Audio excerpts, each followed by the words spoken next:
Welcome. Tonight, Nero Wolfe and Archie Goodwin return, this time to unravel a mystery not buried in shadows, but smothered in silence. When a terrified woman leaves behind only a torn contract and a warning, Wolfe must navigate a maze of corporate deception and deadly secrets. You're just in time to witness intellect battle intimidation and loyalty confront fear. But first, where are you listening from? And what time is it for you right now? Settle in, because this isn't just a case of murder, it's a case where silence itself might be the most dangerous weapon of all. It was 3:30 on a Tuesday afternoon, and I was comfortably settled in the office chair, balancing a pencil on my nose and considering the serious matter of where to order dinner from when the front door buzzer went off. Fritz, loyal to the kitchen and hostile to unexpected visitors, let it ring 3 times before abandoning his roast. I answered it, expecting a delivery or a salesman who'd need brisk handling. Instead, standing on the stoop was a woman, mid-30s, impeccably dressed, and radiating nerves as if they were a new perfume line. Her gloved hands clutched her purse like it was her last defense. "I'm Margaret Hargrove," she said, her voice taut. "I need to speak with Mr. Wolfe, privately." The way she stressed privately would have amused me under better circumstances, but one look at her face convinced me this wasn't a garden-variety nuisance. Something about the rigid line of her mouth and the flicker of panic behind her carefully applied calm said she wasn't just another troubled soul looking for a discount detective. I held the door open wider. "Come in. Mr. Wolfe's currently engaged in heavy negotiations with a bottle of beer, but for a lady in distress, I suspect he'll make time." She hesitated a second, one heartbeat longer than comfort allowed, then stepped inside. I led her into the office, where Wolfe sat behind his desk, a thick book propped open in front of him, and his lips curved downward at the interruption. Ordinarily, breaking his afternoon routine was a crime on par with arson or tax evasion, but the sight of Margaret Hargrove gave even him pause. She declined the red leather chair I indicated and remained standing, her posture painfully straight. "I can't stay long," she said, glancing at me with open distrust. Wolfe folded his book with precision. "You may speak freely. Mr. Goodwin is indispensable to my affairs." She bit her lip, visibly wrestling with herself. "I'm bound," she said finally, voice low. "Bound by contract. If I say too much, it won't just be legal consequences. I'll be—" Her voice caught. "There are other consequences." Wolfe steepled his fingers. "Are you in danger now, Miss Hargrove?" She hesitated. "Possibly. I thought—" She faltered. "I thought I could find another way, but it's bigger than I realized. I can't talk here. It's not safe." "Miss Hargrove," Wolfe said, his tone like steel wrapped in velvet. "If you have engaged my attention only to flee, I advise you to reconsider." Her fingers spasmed around her purse. "I've left something," she whispered. "Something that might help if—" She broke off, trembling. "If anything happens to me—" Without waiting for Wolfe's next question, she turned and fled, leaving behind the scent of expensive perfume and fear. Archie Goodwin is not a man to chase after frightened women, especially not women who bolt like racehorses at the sound of their own confession. So I merely watched the front door slam behind Margaret Hargrove and turned back to Wolfe, who was glaring as if the orchids upstairs had suddenly withered out of spite. On the edge of Wolfe's desk lay a small, cream-colored envelope. No address, no markings except for a single phrase in strong, slanted handwriting. "For Nero Wolfe only." "Charming," I said, picking it up. "Hand-delivered threats, promises, or maybe a coupon for half-off secrets." "Open it," Wolfe instructed curtly. Inside was a torn fragment of what had once been a formal document, the thick, high-quality paper of corporate contracts. Half a paragraph was legible, legal language about non-disclosure, penalties, and a curious clause about irreparable harm caused by public revelation. Tucked behind the fragment was a short, hurried note, also in Margaret Hargrove's hand. "If I die, start here." I looked at Wolfe. For once, he didn't reach for the beer bottle. Your opinion, Archie? I whistled low. Lady wasn't bluffing. She's scared enough to gamble that we'll pick up the trail after she's 6 feet under. Pfui, Wolfe muttered, which, coming from him, was a near profanity. This smacks of Coverstone. Coverstone Industries? I asked, startled. Even I knew the name. Big pharma, bigger lawsuits. Wolfe's brow furrowed deeply. Indeed, Mr. Goodwin, I suspect our visitor has dangled us by the ankle over a very deep well. He closed his eyes briefly, composing himself the way he might before going to war. It wasn't often that Nero Wolfe let himself be dragged into other people's messes, but when he did, he made sure they regretted making it necessary. It was a little past midnight when the radio, left running for company, squawked out the news in its clipped, emotionless drone.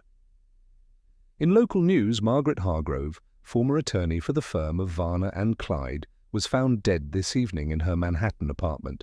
Police are treating the case as an apparent suicide, pending further investigation. I sat up straighter in my chair, heart dropping into my shoes. The announcer prattled on about stock markets and weather patterns, but I didn't hear a word of it. Wolfe, who had been dozing in his oversized chair with the stubborn dignity of a sleeping mastiff, opened one eye. Miss Hargrove? He asked, voice heavy. Dead, I said. Suicide? He said the word as if it tasted sour. That's the story, I said grimly. Want to bet your orchids it stays that way? Wolfe didn't answer. He simply closed his eyes again, but I knew better than to believe he was going back to sleep. Margaret Hargrove had counted on us. Not to save her, maybe, but to expose whatever horror had kept her prisoner. She hadn't lived long enough to see if we could deliver.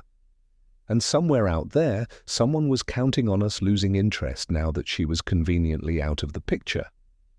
They didn't know Nero Wolfe, and they sure as hell didn't know me. The morning after Maggie Hargrove's death, I sat at my desk, nursing a cup of lukewarm coffee and a personal grudge against sudden corpses. Wolfe, as always, refused to engage until breakfast was properly concluded and orchids properly admired, which left the preliminary digging to me. It didn't take long to confirm what we already suspected. Margaret Hargrove had been no mere paralegal or secretarial fixture. She had been a mid-level attorney at Varner and Clyde, a law firm so prestigious they probably sent invoices in Latin. She had resigned quietly 2 months ago, citing personal health reasons, a phrase more flexible than a circus acrobat.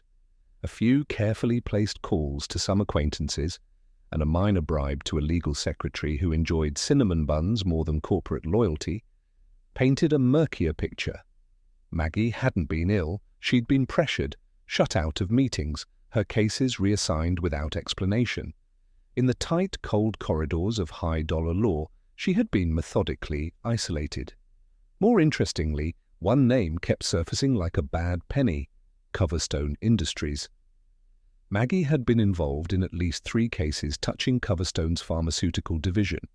Every inquiry about those cases was met with stonewalling thick enough to qualify as medieval fortifications.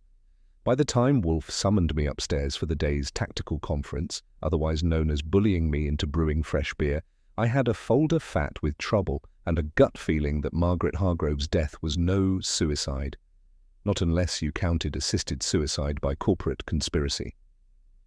Archie, Wolfe said, tapping the edge of the folder with a disdainful finger, you will need to exert your considerable social skills. I raised an eyebrow. Charming my way into Varner and Clyde's fortress? Not quite, Wolfe replied. Their outer perimeter. Find a social gathering, a molehill before a mountain. Fortunately for Wolfe's ambitions and my schedule, opportunity presented itself that afternoon. One of my former classmates from a now-defunct legal seminar, Tad Joffrey, currently wallowed in the lower ranks at Varner and Clyde. Tad was a man who never missed free drinks or a chance to brag about his proximity to power. When I dangled the possibility of attending a networking mixer at Morton's bar, he practically begged me to join. That night, clad in a suit Wolfe deemed barely respectable, I found myself wedged between polished wood panels and polished egos. Partners preened like peacocks, junior associates radiated desperation, and paralegals skittered around clutching cocktail glasses as if they were life preservers. I kept my smile fixed and my ears open. Somewhere in this glittering circus of ambition, someone knew why Maggie Hargrove had died, and with any luck, they'd be drunk enough to tell me. It took 2 drinks and 3 tedious conversations about hedge funds before I struck pay dirt. His name was Evan Crisp, a paralegal barely old enough to shave properly and visibly uncomfortable in his rented blazer. He hovered at the edge of a conversation about confidentiality clauses, his eyes darting nervously.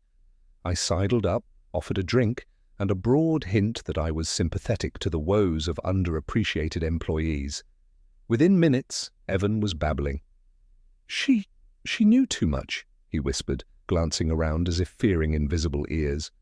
"She said the Coverstone deal was rotten, that they were hiding—" He swallowed. Something big, bigger than anyone realized. I leaned in. "What kind of something?" He shook his head violently. "I don't know, I swear, but Maggie, she said it was about a settlement, a gag order. She called it the contract of silence." The phrase hit me like a punch. "Coverstone forced plaintiffs to settle," Evan continued, voice dropping even lower. "People who lost family members because of that drug, they paid them off and buried it." He wiped sweaty palms on his trousers. "Maggie wanted out. She said it was too dirty, but once you know—" He stopped, realizing he'd said too much. Before I could press him further, Evan's face went white. Across the room, 2 men in tailored suits were watching us, hard-eyed, humorless. I have to go," Evan stammered. He melted into the crowd before I could catch his sleeve. I stayed long enough to finish my drink. After all, no sense tipping our hand too early. But as I left Morton's bar, the phrase clanged in my head like an alarm bell. Contract of silence. By the time I returned to the brownstone, Wolfe had retreated to the plant rooms for his nightly communion with the orchids. I waited him out with the patience of a man accustomed to futility. When he finally descended, pinky finger trailing absently along the banister, I wasted no time delivering the evening's harvest. Wolfe listened without interruption, his eyes half closed, his expression that of a man cataloguing sins. "The torn fragment Miss Hargrove left," he said finally, "was a non-disclosure agreement tied to a settlement with Coverstone Industries." I nodded. "Sounds like they paid off victims of their defective drug." Wolfe grunted. "A scheme to suppress fatal consequences. Those bound by the contract of silence would risk financial ruin, or worse, if they spoke." He tapped a finger on the armrest. "Miss Hargrove was entangled beyond escape." "Until she tried," I said grimly. Wolfe's mouth twisted in a way that might have been anger or distaste. "Yes, she tried." He rose, slow and ponderous as a mountain deciding to move. "We must move quickly, Mr. Goodwin. Tomorrow you will find Evan Crisp again." He said it with the certainty of a man who trusted facts more than fate. Unfortunately, fate had other ideas. The next morning, I called Evan Crisp's number at Varner and Clyde. Disconnected. When I tried his personal line, it rang 12 times before a mechanical voice informed me the subscriber was no longer available. I drove by his listed address, a cramped walk-up near 10th Avenue. The door hung ajar, and inside the place looked like it had been ransacked by amateurs or professionals in a hurry. No Evan Crisp, no sign of a struggle, just absence. When I reported back, Wolfe listened, his face impassive. "He's gone," I said, "vanished like yesterday's ethics." Wolfe only nodded once, heavily. "Maggie Hargrove was silenced," he said quietly. "Now Evan Crisp." He leaned back in his chair, the ancient springs protesting softly. "We are closer to the truth, Archie," he murmured. "Much too close for someone's comfort." And somewhere out there, someone was preparing to make sure we didn't get any closer. Back at the brownstone, Wolfe occupied his chair like a sultan reviewing a petition for clemency, while I perched nearby with my notebook open and ready. The pieces were on the board. It was time to name the players. "Henry Bors," Wolfe said, ticking off the name like a prosecutor. "Senior partner at Varner and Clyde, Maggie Hargrove's superior, with a vested interest in silencing impropriety." I nodded. And not shy about pulling strings. Bors wouldn't blink at a cover-up if it kept the firm solvent. Vivian Marsh, Wolfe continued, his lips curling slightly. Head of legal compliance at Coverstone Industries, ruthless by reputation. She'd see a body as just another breached clause, I offered. Wolfe allowed a small grunt, which I took for agreement. Russell Kitt, Wolfe went on, a disgruntled former employee of Coverstone, now conveniently wealthy after a confidential settlement. And scared, I added. People who get hush money usually don't rattle the cage afterward. And finally, Wolfe concluded, his voice dropping an octave, Evan Crisp, now missing. Victim or co-conspirator? I mused.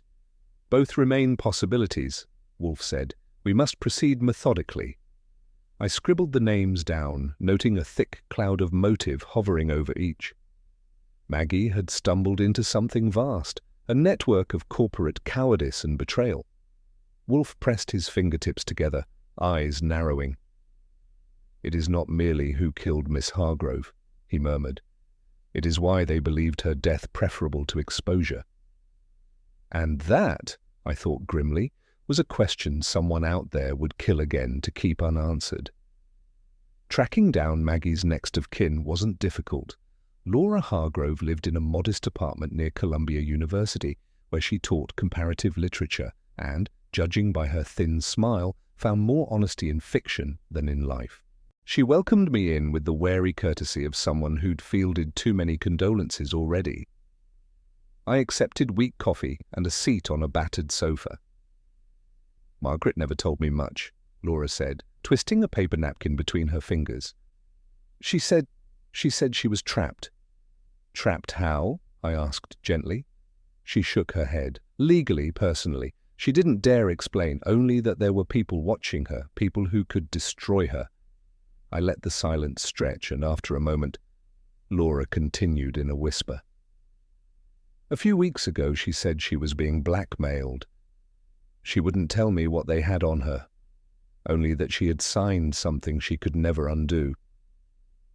The contract of silence, I thought grimly.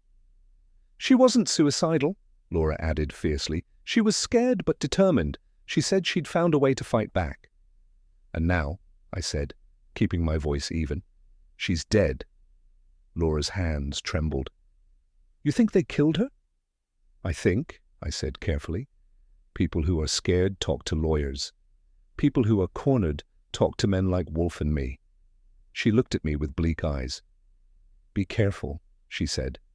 If she was worried for me, I didn't argue, because somewhere the people who silenced Margaret Hargrove still had bullets left. Wolfe, never one to underestimate the power of a good rattle, decided it was time to jab the bear with a sharp stick. That afternoon, under Wolfe's precise dictation and my faster fingers, we composed a series of anonymous inquiries, elegant, politely threatening letters sent to select individuals at Varna and Clyde and Coverstone. Nothing blatant, merely a few pointed questions about recent settlements and pending liabilities, signed with a made-up legal firm's name that sounded important enough to worry but vague enough to dodge easy tracing. Wolfe insisted on absolute formality, no sarcasm, no flair, just cold, clinical interest, the kind that made guilty men sweat under their tailored collars. We sent the letters by courier, no digital trails, no fingerprints, except the kind that pressed hard on guilty consciences. Then we sat back to wait. If there was one thing Nero Wolfe understood better than anyone alive, it was that fear breeds mistakes faster than anger. And when people who build walls for a living start patching leaks, the cracks get bigger. It didn't take long to notice the change. The next morning, as I ran a few casual errands meant to look like nothing at all, I caught the first whiff of trouble. A man with a newspaper held upside down near the corner bodega. A black sedan idling half a block from the brownstone, engine ticking over like a patient hunter's breath. When I crossed Lexington Avenue, a woman in dark glasses who had been loitering near a fire hydrant peeled off and started following me at a distance that would have embarrassed a rookie tail. I didn't spook. Wolfe always said that noticing the trap was half the battle, springing it without losing your leg was the other half. Back at the brownstone, I reported in. We have their attention, I said. Predictable, Wolfe replied, buttering a scone with excessive precision. They are uncertain how much we know. And willing to find out by following me around like I'm a 2-for-1 sale, I muttered. Wolfe's lips twitched, a smile by his standards. Continue your activities, he said. Allow them to exhaust themselves. And if they get tired of shadowing and move on to more energetic strategies, then, Wolfe said mildly, we will adapt. Somehow, I wasn't reassured. The next warning came faster than expected. Laura Hargrove called early that evening, her voice tight with fear. A plain white envelope had been slipped under her apartment door. No return address, no signature.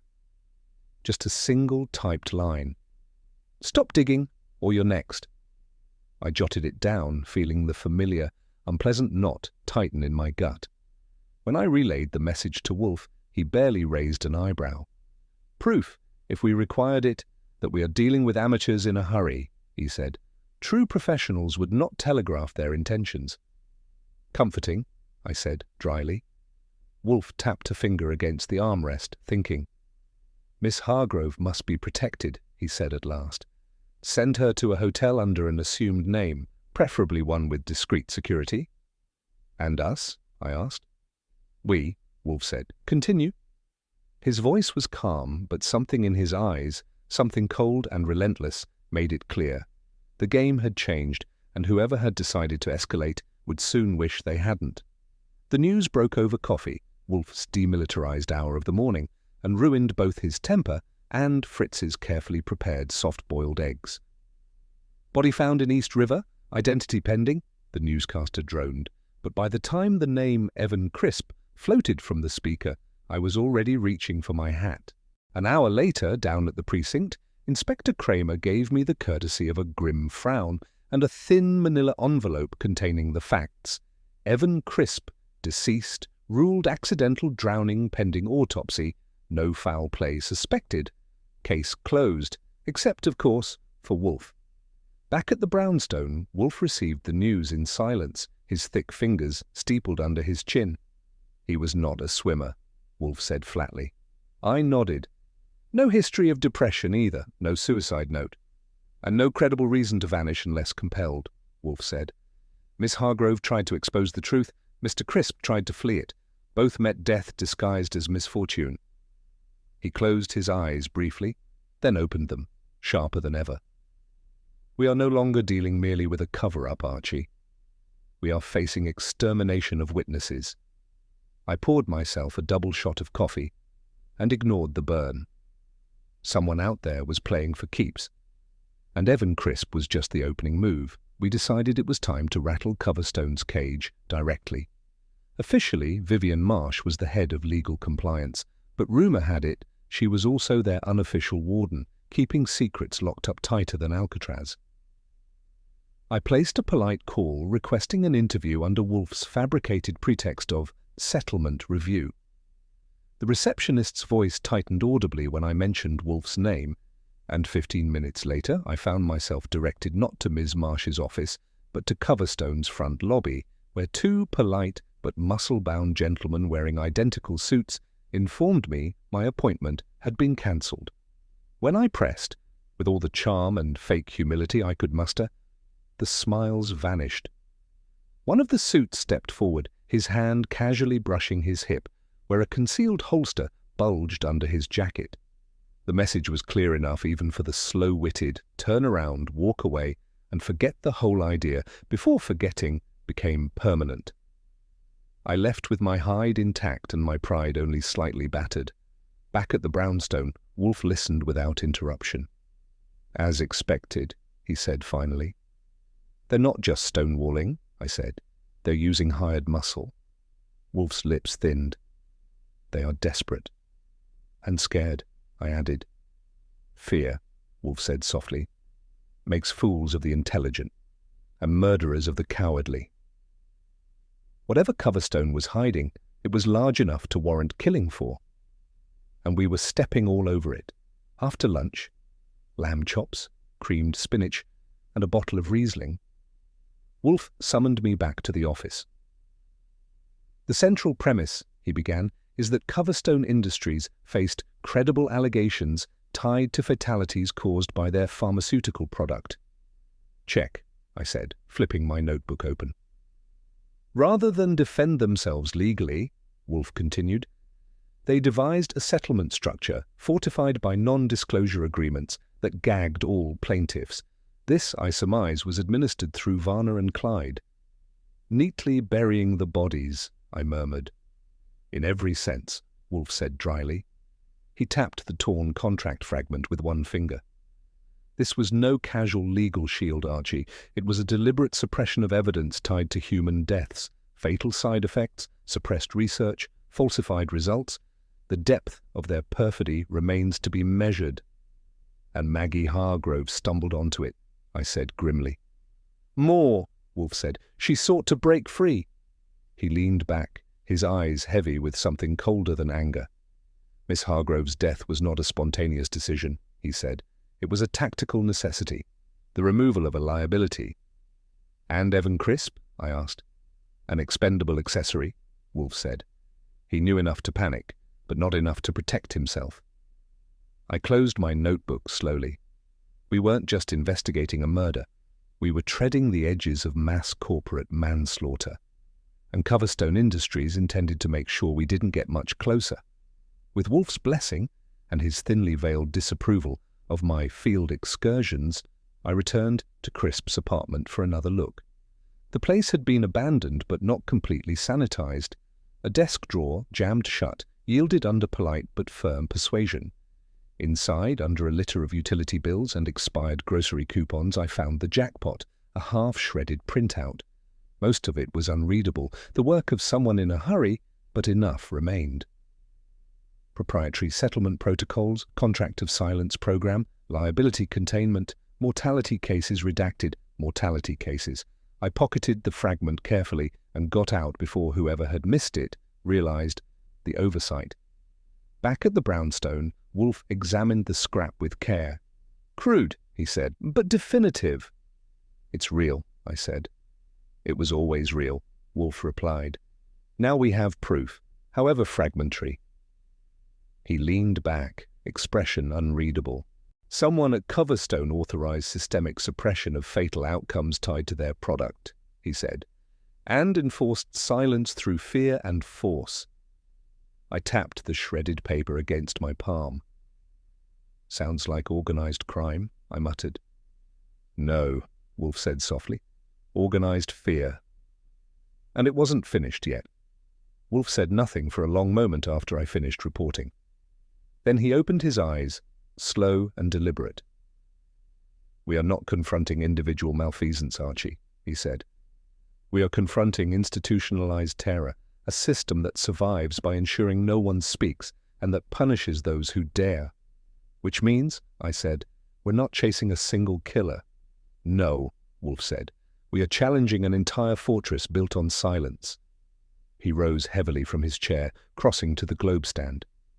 "It will not collapse easily," he said, "but it must collapse." He turned to me, face grave. "And we shall bring it down." There was no boasting in his voice, no bravado, just certainty. And for the first time in this case, a chill ran down my spine, because Wolfe never said "must" lightly, and when he did, someone always paid dearly. "You are to mention the contract, Archie," Wolfe said, eyes narrowed. Casually, deliberately. "To whom?" I asked, already knowing. "To anyone with ears," he replied. Thus began the fishing expedition. Line cast, bait soaked in fear. I dropped hints at Morton's bar, murmured implications over coffee at a courthouse cafe, and let it be known, barring carefully planted whispers, that Wolfe had acquired the entire Coverstone agreement, not just fragments, the whole damning document. Words spread with the speed of panic. By the time Wolfe received a reply, unsigned of course, suggesting a quiet meeting in exchange for a cooperation fee, we knew the line had snagged a live one. "Henry Bors," Wolfe said without looking up from his beer, predictably clumsy. "Bors prefers influence to finesse," I muttered. "You think he'll try again?" "No," Wolfe said, Now he will wait and watch. Others may act. We weren't left waiting long. The next morning, a thick manila envelope arrived at the brownstone by courier. Inside, a legal notice from Coverstone's in-house counsel, specifically from Vivian Marsh, warning of pending litigation if Wolfe continued his harassment. "She has chosen bluster," Wolfe observed, unimpressed. "It suggests proximity to guilt." "So we have one trying to pay us off and another threatening to bury us in paper," I said. "That's progress." "Indeed," Wolfe murmured. "The trap is working." And I had the uneasy sense that something somewhere had started to strain. The beauty of Wolfe's trap lay not in deception, but in how plainly it invited panic. Within 48 hours, Varner and Clyde's office administrator called asking if Mr. Wolfe would consider resolving this privately, a phrase soaked in implication and fear. I declined, politely, and took the opportunity to suggest, off the record, that Wolfe's files were safer than most government archives. Then came Vivian Marsh. She didn't visit in person. That would have been too human. Instead, she had her assistant call 3 times in one day, then sent a courier with an official cease and desist letter threatening criminal obstruction, professional censure, and the full wrath of Coverstone's legal army. Wolfe read it once, then tossed it onto the desk like a used napkin. "Transparent posturing," he muttered. "Sounds like she's sweating," I said. "She is assessing risk," Wolfe corrected. "And poorly."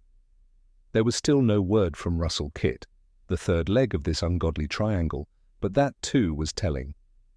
He was either waiting for the dust to settle, or too afraid to surface. "Patience, Archie," Wolfe said. "Fear has a gestation period. It will mature." I leaned back, trying not to picture who or what might hatch when it did.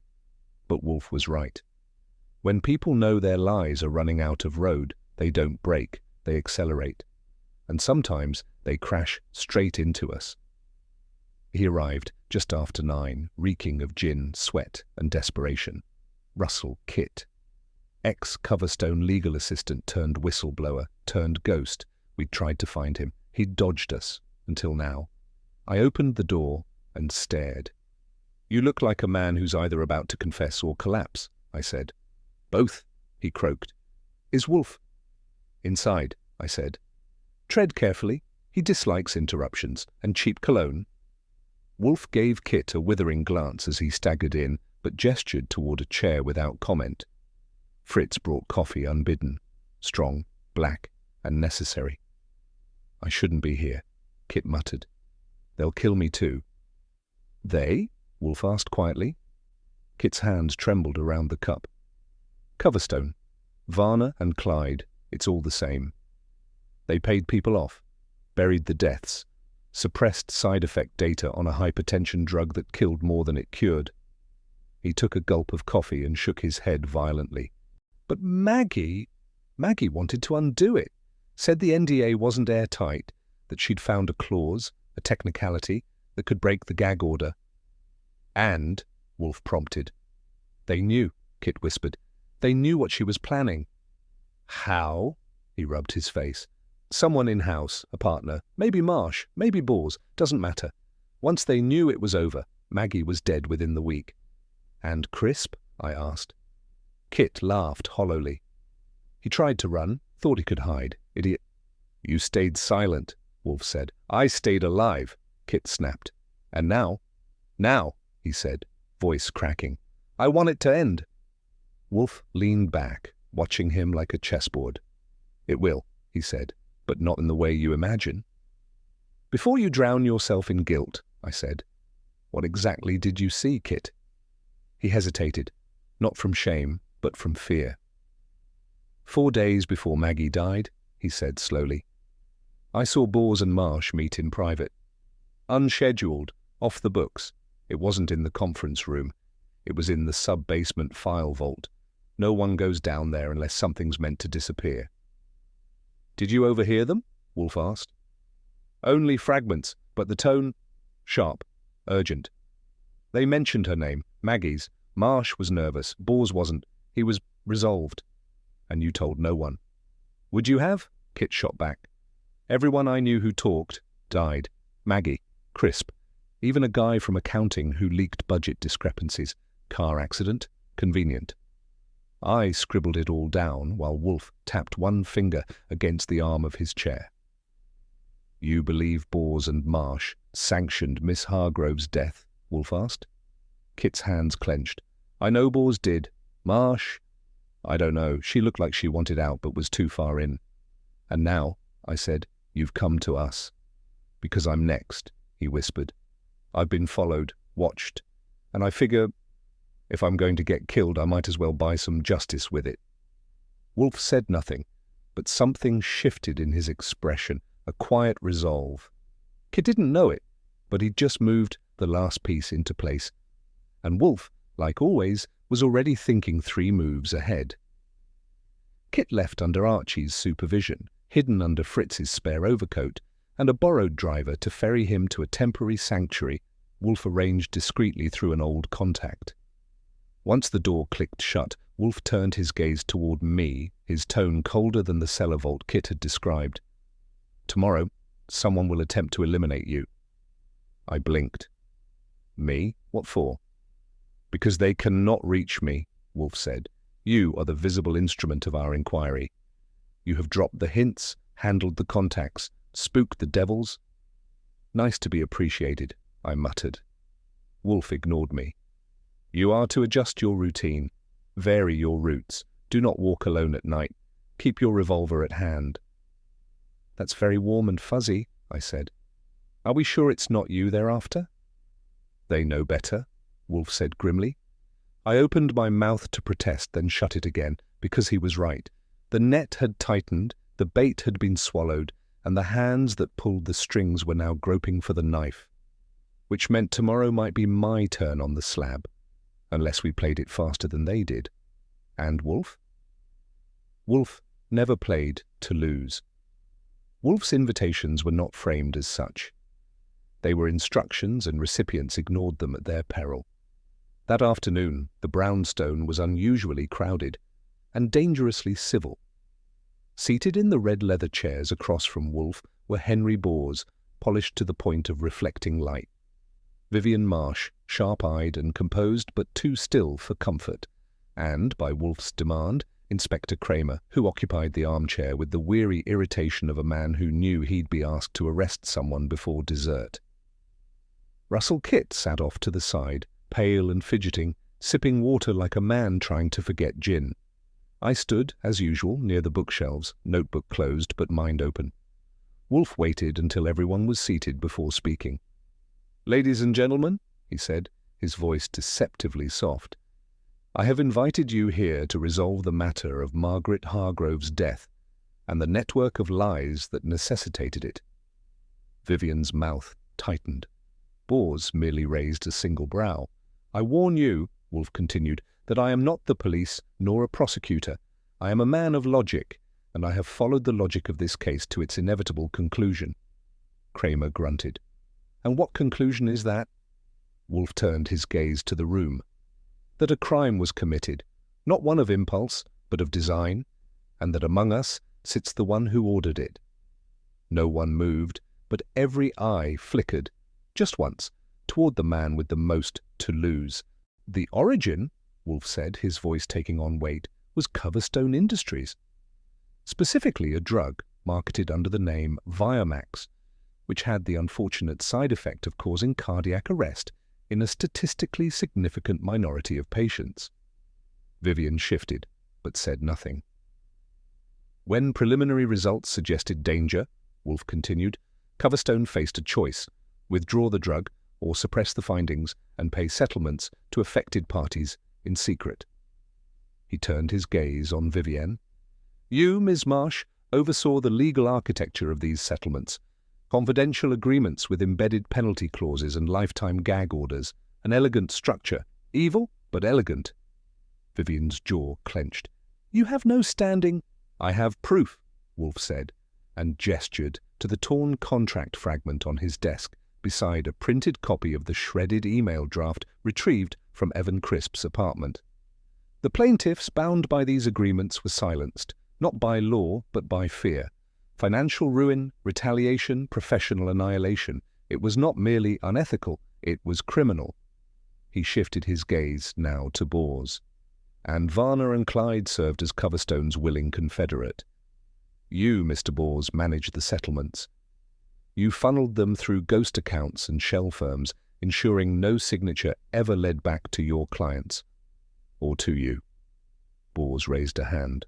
That is an outrageous accusation. It is not an accusation, Wolfe said coldly. It is a conclusion. Kramer's fingers twitched against his thigh. And when Miss Hargrove discovered the flaw in one of the agreements, a technical inconsistency invalidating its binding clause, she intended to challenge the structure. She had no evidence, Bors said quickly. She was the evidence, Wolfe replied.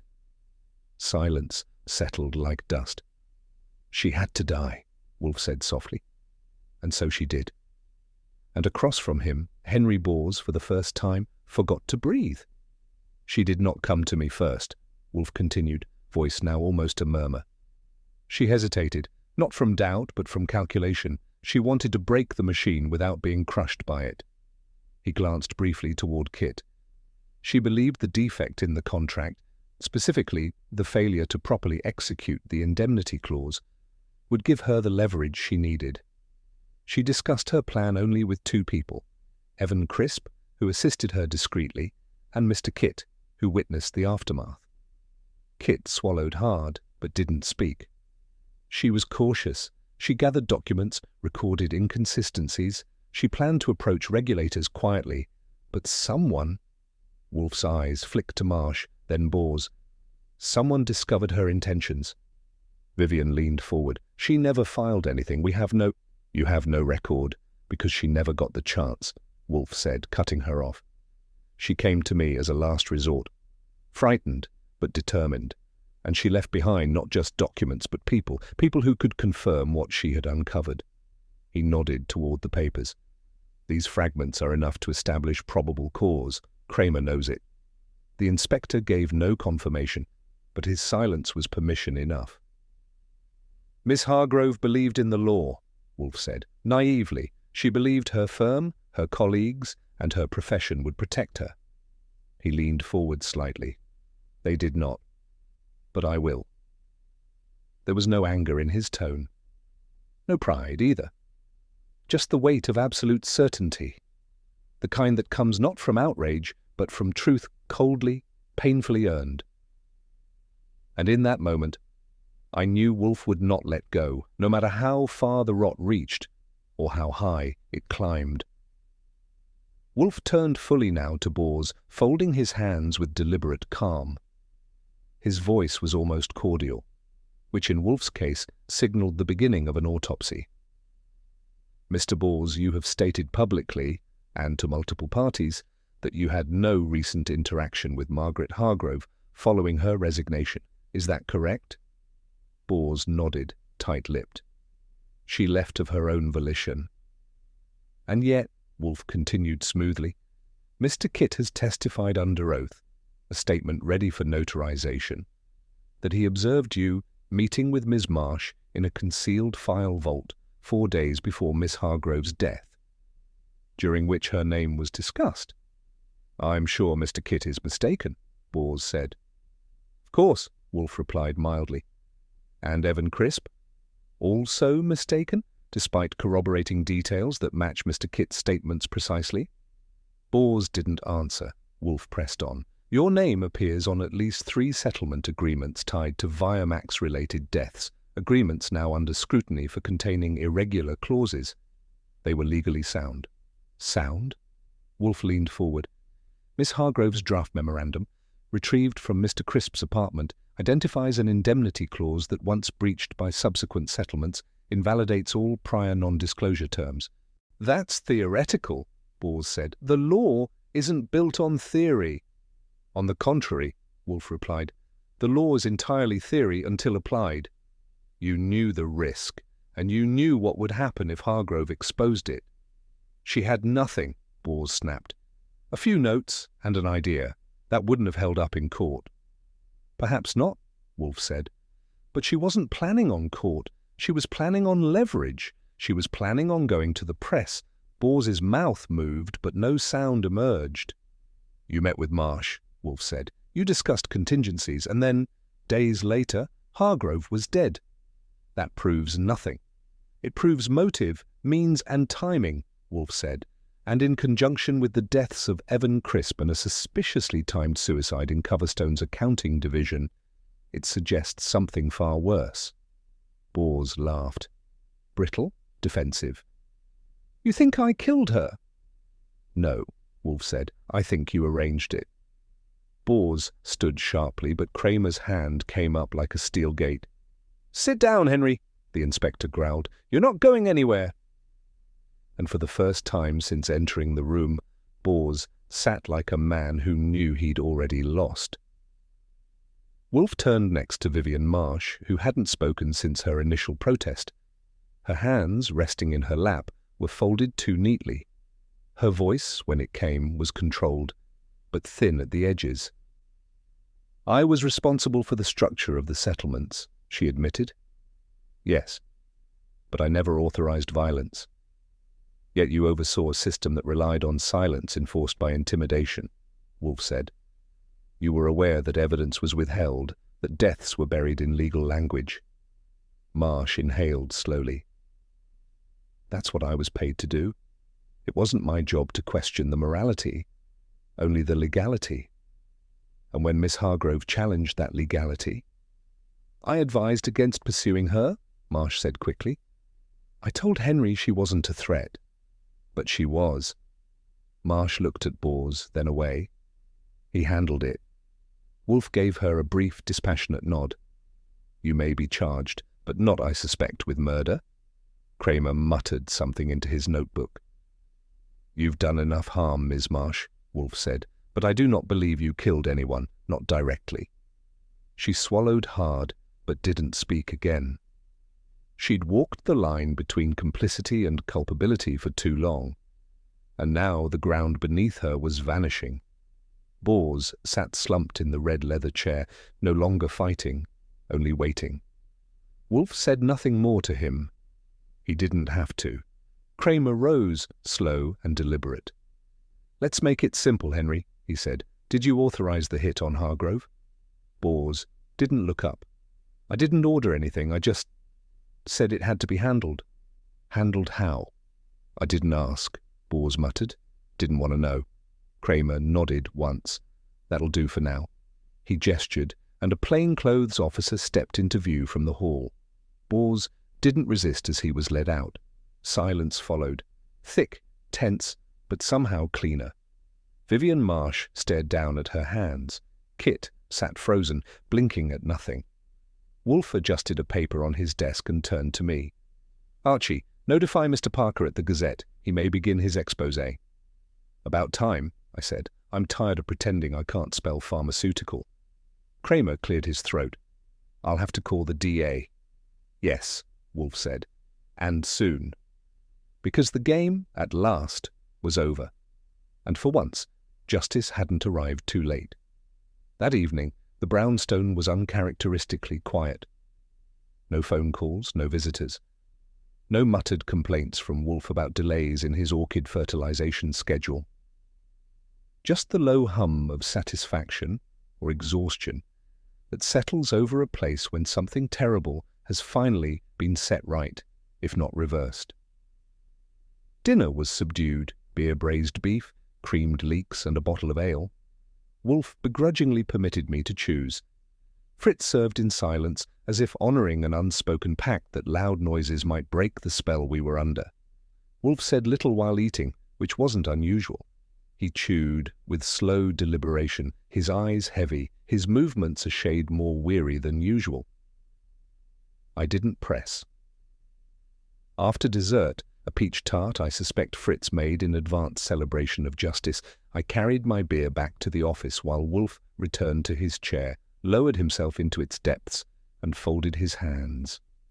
We've done worse, I said after a moment. Wolfe grunted. Phooey, we have not done better. I blinked. Praise from Nero Wolfe is rarer than an honest politician in an election year. You admit that this one matters? Wolfe shifted slightly. It matters because the rot was vast, because Miss Hargrove resisted it, and because we answered it with clarity. He didn't look at me when he said it, but I didn't need him to. There was no triumph in his tone, only gravity. The kind of gravity you feel after lifting something no one else dared touch, and realizing it still left a mark. After a long enough silence to finish my beer and consider opening a second, I leaned forward, rested my elbows on my knees, and let a grin sneak across my face. "Well, if nothing else," I said, "you've officially rescued corporate America from itself. I suppose the president will be along shortly to pin a medal on your lapel." Wolfe didn't open his eyes. "You are insufferable, Mr. Goodwin." "Thank you." "I did not rescue anything," he said. "I merely exposed a structure of deception." "Sure, you and the lantern of truth," he sighed. "Your levity is a poor match for the subject. It's either that or brood like you for the next 6 months." Wolfe harumphed, then reached for his beer. Slowly, like a man negotiating a truce with his own fatigue. "You risked yourself," he said suddenly, without ceremony. "You did not need to." I blinked, sat up straighter. "Well," I said, "that's what assistants are for. I do not pay you to be a martyr." "No," I said, "just a target." Wolfe grumbled again and drank. But beneath it, buried beneath the gruffness, the protest, the formality, was something else. Not gratitude. Wolfe would never cheapen things by saying thank you, but something close enough to count. I didn't press it. Some things don't need to be said out loud, especially when they already meant more than words could carry. Later, after Wolfe had excused himself to tend to the orchids, I remained in the office, flipping through the notes from the case. My fingers brushed over the original envelope Maggie Hargrove had left behind. Still sealed in the evidence sleeve, Wolfe insisted we keep for posterity. I thought of her face. Taut with fear, yes, but also with something more dangerous, resolve, the kind that gets people killed when power decides fear is cheaper than truth. She had walked into our office with a problem no one else wanted to hear. Not the firm that abandoned her, not the corporation that had profited from her silence, not even the people she tried to protect, who probably would never know her name. And yet she had spoken. However briefly, however carefully, she had spoken. I'd seen clients before who were desperate, afraid, looking for loopholes in morality and hiding behind law. But Maggie had stood alone. It cost her. But in the end, it also cost them. She hadn't lived to see it. But the wall she threw herself against, the concrete slab of Coverstone's silence, now had cracks wide enough for others to step through. And maybe that was all she ever wanted, not retribution, not fame, just for someone to notice the blood under the carpet and stop pretending it was wine. As I finally closed the folder, the last thing I saw was the note she'd left. Short, plain, and more chilling than anything else we'd uncovered. "If I die, start here." She hadn't been wrong. We'd started with her death and walked backward into the truth. One step, one lie, one silence at a time. Wolfe always says that silence is neither evidence nor argument. It is absence. And yet in this case, silence had been the loudest voice in the room. It had dictated the terms, written the contracts, killed the witnesses, until someone, one woman, decided to challenge it with a whisper. And that whisper had become a shout. It hadn't undone the damage, not completely. Too many names still unspoken, too many hands still clean on paper but not in fact. But it had been enough to end the contract of silence. She signed it in ink. They buried it in blood. And we, Wolfe, me, and the truth, we tore it apart, page by page. Nero. Wolfe once said that truth, when buried long enough, does not rot. It ferments. And in this case, the stench of silence proved more dangerous than any lie. Maggie Hargrove didn't die for what she exposed, she died for daring to speak at all. But perhaps the deeper question is this: was Henry Bors's greatest crime the murder he enabled, or the system he protected until the very end? What do you think was the criminal's biggest mistake? Let us know in the comments. And if this mystery kept you thinking, subscribe for more Nero Wolfe cases and share it with a fellow detective in your life.